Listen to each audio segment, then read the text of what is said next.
শিক্ষক আন্দোলনে কার্যত অচল বরিশাল বিশ্ববিদ্যালয়। ক্লাসরুম ও অফিস কক্ষে তালা ঝুলছে, নেই শিক্ষার্থীদের কোলাহল। গেল 28 এপ্রিল থেকে পদোন্নতি ও সংবিধি বাস্তবায়নের দাবিতে আন্দোলন করছেন শিক্ষকরা। তাদের অভিযোগ, দীর্ঘদিন ধরে পদোন্নতি কার্যক্রম বন্ধ রয়েছে। দাবি আদায় না হওয়া পর্যন্ত আন্দোলন চালিয়ে যাওয়ার ঘোষণা দেন তারা। যে কথাগুলো বলা হচ্ছে যে সহকারী অধ্যাপক কিংবা সহযোগী অধ্যাপক পদে কোনো বাধা নেই, প্রফেসরদের পথে বাধা আছে। রিস্ট্রাকচারিং বিশ্ববিদ্যালয় তৈরি হয়েছে এই জন্য যে সেটা পদ না থাকার কারণে নিচের পদকে আপগ্রেডেশন করে উপরে ওঠা। এটাকে নিরসন করা হোক, সবার যাতে প্রমোশন হয়, এই বিশ্ববিদ্যালয়ের বিদ্যমান নীতিমালার আলোকে যেন প্রমোশন হয় সেটা।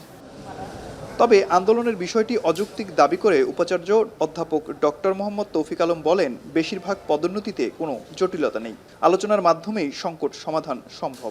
সমস্যাটা যেটা হয়েছে সেটা হচ্ছে প্রফেসরদের ক্ষেত্রে।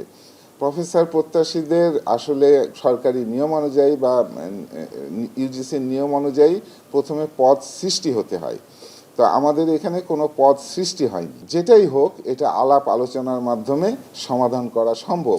এদিকে চলমান অচল অবস্থায় ক্লাস পরীক্ষা বন্ধ থাকায় সেশন জটের সংখ্যা বাড়ছে শিক্ষার্থীদের মধ্যে। তাই দ্রুত সংকট সমাধানের দাবি তাদের। ক্লাস টেস্ট, মিড টার্ম, তারপরে ফাইনাল পরীক্ষা চলমান, ইভেন যেসব পরীক্ষা ডেট পড়ছে সেসব পরীক্ষাও ক্যান্সেল হয়েছে। আমাদের বিভিন্ন ব্যাচেরই বিভিন্ন পরীক্ষা হওয়ার কথা ছিল এই কয়েকদিনে, পরীক্ষাগুলো অলরেডি পিছিয়ে গেছে। তো এই পিছিয়ে যাওয়ার কারণে মিনিমাম হলেও কমসে কম 2 মাস করে তারা জটে পড়বে। এই সমস্যাটা যত দ্রুত সমাধান করা যায় তত দ্রুত এই শিক্ষক, ভিসি অথবা স্টুডেন্ট যারাই বলেন সবাই উপকৃত হবে।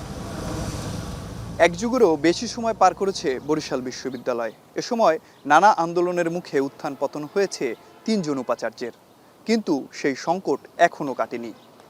পদোন্নতির দাবিতে ফের আন্দোলনের ডাক দিয়েছে বরিশাল বিশ্ববিদ্যালয়ের শিক্ষকরা। বন্ধ রয়েছে ক্লাস পরীক্ষা সহ সকল কার্যক্রম। এই সংকট দূর হবে কবে? এখন এমন প্রশ্ন সবার। অমিত হাসান, এখন, বরিশাল।